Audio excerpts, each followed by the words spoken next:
Hello student, मैं doctor Papia Chaturvedi, assistant professor of commerce, government Meri Mata girls college Korba. आज हम व्यावसायिक अर्थशास्त्र के अंतर्गत ब्याज इंटरेस्ट के विषय वस्तु का अध्ययन करेंगे।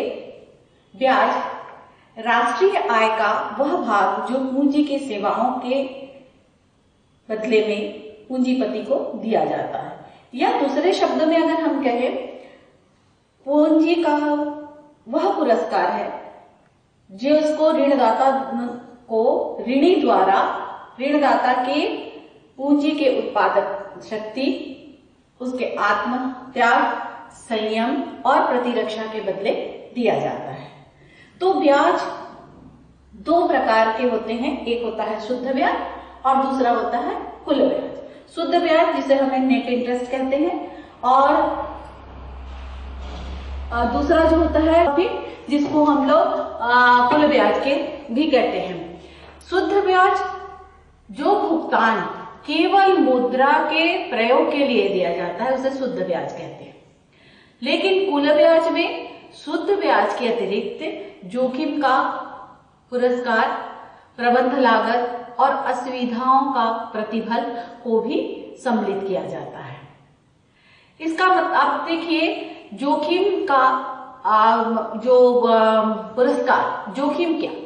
तो जोखिम का मतलब है दो प्रकार के जोखिम होते हैं। एक होता है व्यवसायिक जोखिम, व्यवसाय में कि अनिश्चितता के कारण कोई हानि हो जाती है और जिसके कारण ऋणी द्वारा ऋणदाता को ऋण का भुगतान नहीं किया जाता, तो उससे उत्पन्न जोखिम इसमें शामिल होता है। और दूसरा होता है व्यक्तिगत जोखिम, जिसको कहते हैं कि ऋणी के व्यक्तिगत कारणों से अगर वो दिवालिया घोषित हो जाता है या वो ऋण भुगतान करने के लिए असमर्थता जाहिर करता है, तो ऐसी स्थिति से उत्पन्न जोखिम को कहते हैं व्यक्तिगत जोखिम। प्रबंध लागत का मतलब होता है, मान लीजिए ऋणदाता के द्वारा ऋण की वसूली के लिए या कानूनी व्यवस्था के लिए किसी प्रकार का व्यय किया जाता है, तो उसको इसमें शामिल किया जाता है। और तीसरा होता है असुविधा का प्रतिफल, अर्थात ऋणदाता को जिन भी कारणों से, मान लीजिए कि किस्त में पैसा मिल रहा है या मूलधन वापस नहीं आ रहा, तो ऐसे समय में होने वाले असुविधाओं को इसमें शामिल किया जाता है। इसका मतलब है कुल ब्याज बराबर शुद्ध ब्याज धन जोखिम का पुरस्कार धन प्रबंध लागत धन असुविधा का प्रतिफल। अगर हम शुद्ध ब्याज के साथ इन सभी तीनों को जोड़ देते हैं तो कुल ब्याज हो जाता है, और शुद्ध ब्याज बराबर कुल ब्याज में से इन्हीं तीन तत्वों को अगर हम घटा देते हैं तो वो क्या हो जाता है, शुद्ध ब्याज निर्धारित होता है। अब है ब्याज की दर का निर्धारण। ब्याज दर के निर्धारण को आप देख रहे हैं स्लाइड में। ब्याज दर के निर्धारण के 4 सिद्धांत हैं। पहला सिद्धांत है ब्याज का प्रतिष्ठित सिद्धांत, क्लासिकल थ्योरी ऑफ इंटरेस्ट। दूसरा है ऋण योग्य कोष सिद्धांत, अर्थात लोनेबल फंड थ्योरी। तीसरा है कीन्स का तरलता अधिमान सिद्धांत, और चौथा है ब्याज का आधुनिक सिद्धांत, अर्थात मॉडर्न थ्योरी ऑफ इंटरेस्ट। ठीक है, अब सबसे पहले तो हम ये पढ़ेंगे कि ब्याज का प्रतिष्ठित सिद्धांत। इस सिद्धांत को रिकार्डो, मार्शल और पीगू के द्वारा प्रतिपादित किया गया, और इस सिद्धांत का प्रारंभ से ही मानकर चलता है कि ब्याज निर्धारण में मुद्रा प्रत्यक्ष रूप में कोई भूमिका अदा नहीं करती।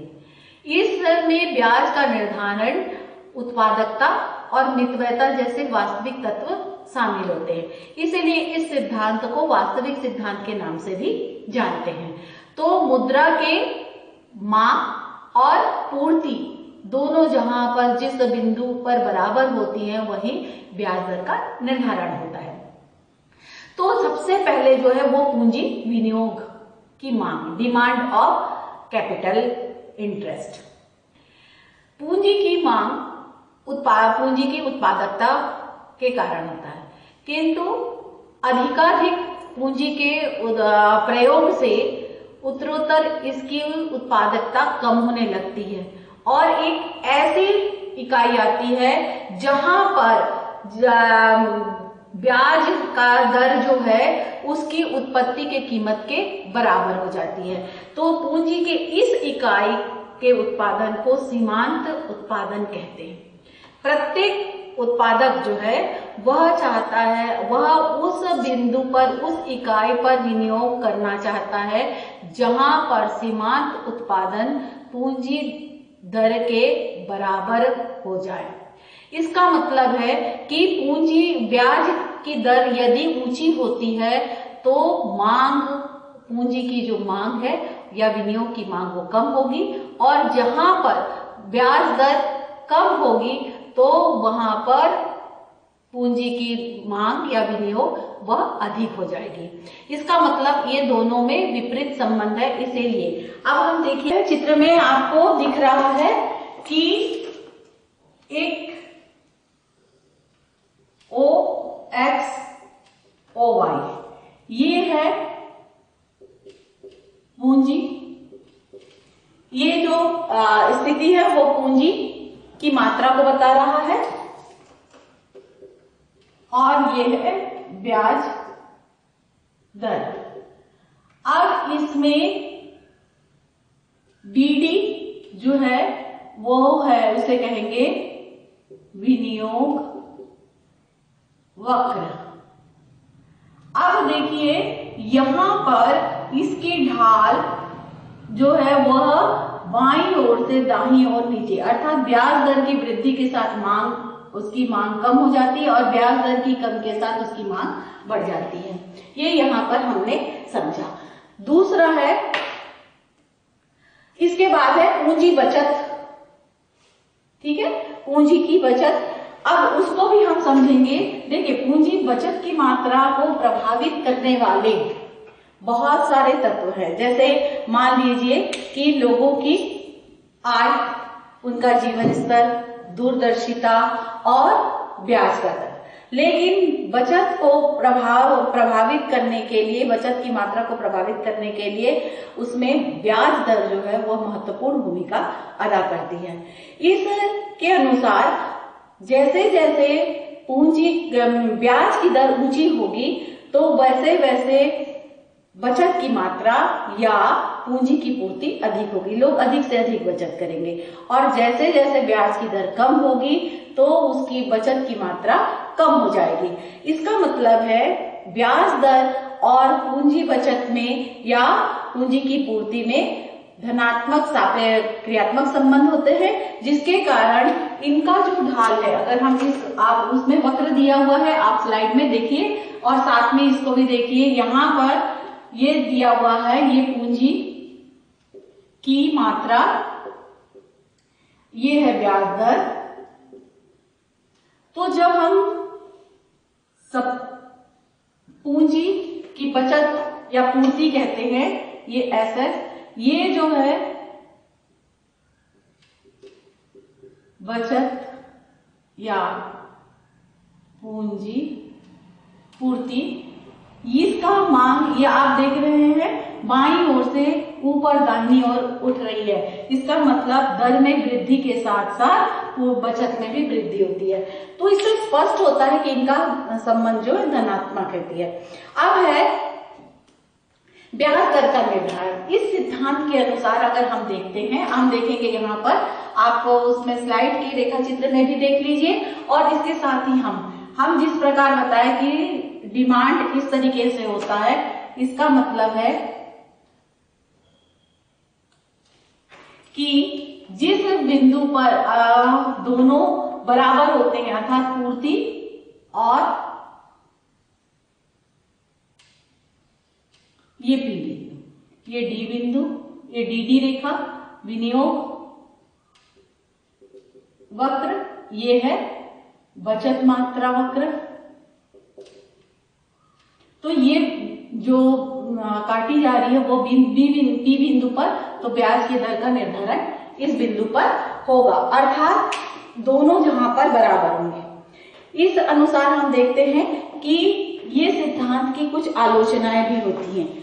इस सिद्धांत की कुछ आलोचनाओं के अंतर्गत हम देख सकते हैं कि पहला तो होता है बचत और विनियोग को एक समान माना गया, जबकि ऐसा नहीं होता है।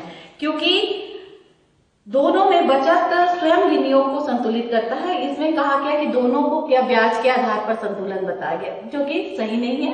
दूसरी आलोचना आई कि ब्याज जो है वो बचत का प्रतिफल बताया गया, जबकि ये माना जाता है कि तरलता का पुरस्कार है। तीसरी बात ये आ गई कि बचत और विनियोग में ब्याज का प्रभाव के बारे में बताया गया, और इसमें नगद रूप में रखने के बारे में बताया गया, क्योंकि उस पर पूंजी और अर्जित की जाती है।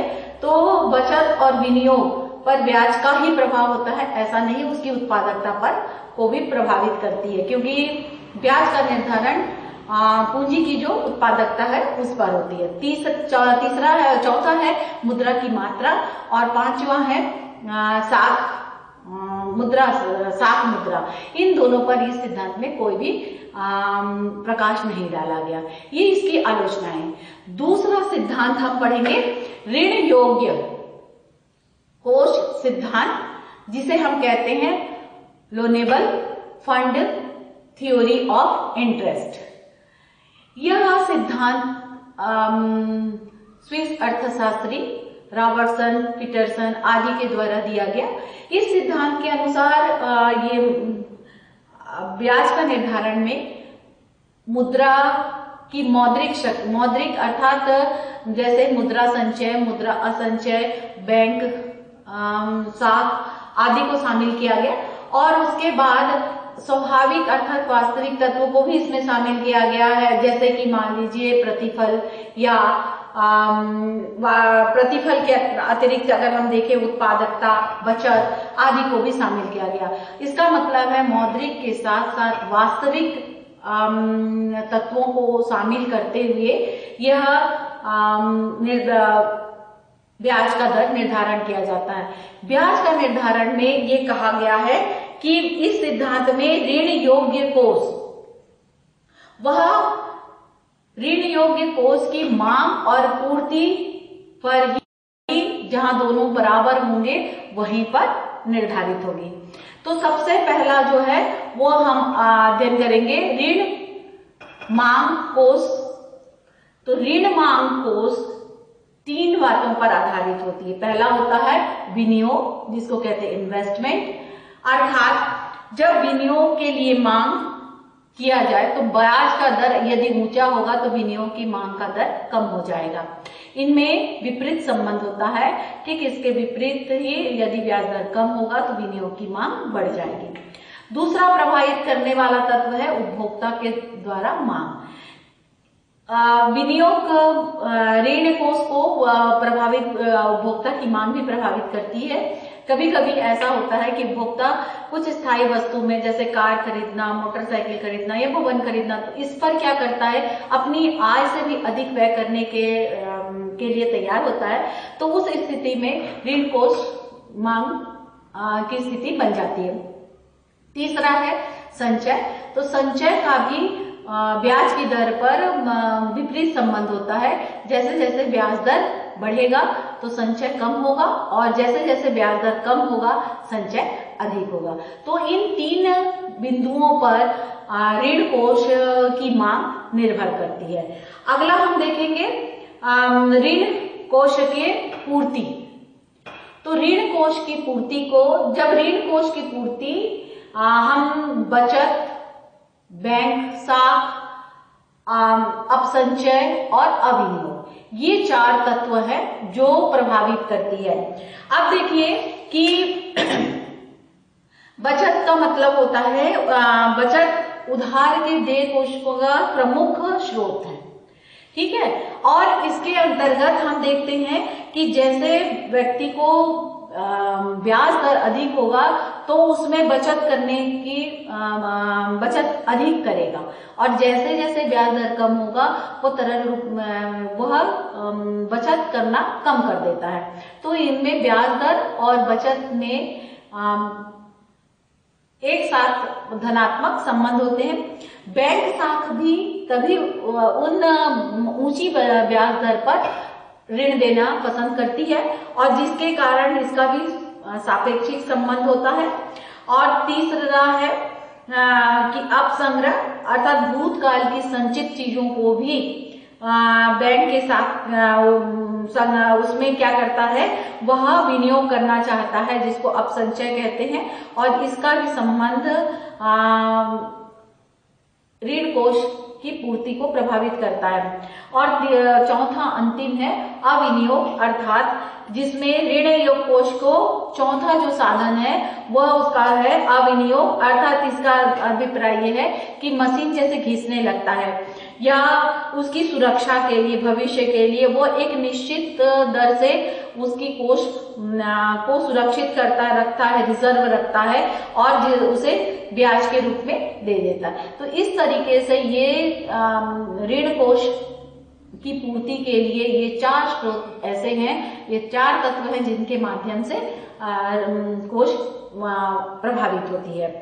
फिर है अगला, हम देखेंगे इस सिद्धांत के अनुसार ब्याज दर का निर्धारण।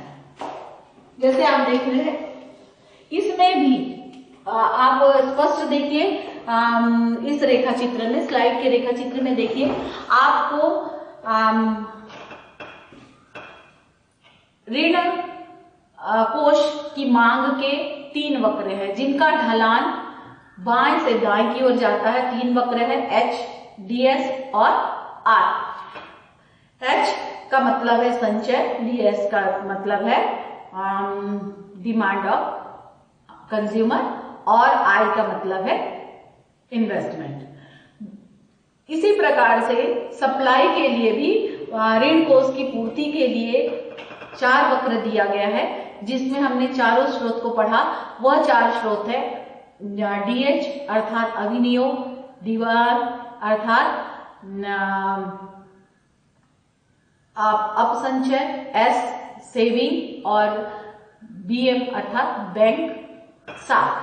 तो ये चारों एक रेखाओं का ढलान हम देखते हैं बाएं से दाएं की ओर ऊपर उठने की है। आप देखिए ये दोनों वक्र जो है, जिसको डीएल वक्र और एसएल वक्र कह रहे हैं, दोनों एक बिंदु पर, ई बिंदु पर काट रही है, अर्थात यह ब्याज दर निर्धारण का बिंदु माना जाएगा। अब इसके आधार पर इसकी कुछ मान्यताएं हम देखते हैं। ये माना जाता है इसमें बचत और विनियोग दोनों ही ब्याज के सापेक्ष होती हैं, इसमें कहा गया। दूसरा ये कहा गया कि राष्ट्रीय आय जो है वह स्थिर स्तर पर रहती है। और तीसरा जो कहा गया है वो कहा गया है कि पूर्ण रोजगार की अवस्था है। इसी के आधार पर इनकी कुछ आलोचनाएं की गई हैं। पहला आलोचना तो यही है कि ये वास्तविक और मौद्रिक दोनों तत्व अलग अलग हैं और दोनों तत्वों को एक रूप में रखना वैज्ञानिक दृष्टि से सही नहीं है। दूसरा जो है वह कि राष्ट्रीय आय की स्थिर होगी, यह अवास्तविक है। और चौथा जो है वो, तीसरा जो है वह ये मानना कि पूर्ण रोजगार की अवस्था वो भी अवास्तविक है। फिर चौथा जो है अनिर्धारणीय, जिस प्रकार से प्रतिष्ठा सिद्धांत में ब्याज अनिर्धारणीय है, उसी प्रकार से इसके अंतर्गत भी हम देखते हैं कि ऋण कोष थ्योरी में भी यह अनिर्धारणीय माना गया है। आज हम 2 सिद्धांतों का अध्ययन करे हैं। अगली क्लास में हम ब्याज के जो अन्य 2 सिद्धांत है, कीन्स का तरलता अधिमान सिद्धांत, Keynes liquidity preference theory of interest और मॉडर्न थ्योरी ऑफ इंटरेस्ट, दोनों का अध्ययन करेंगे।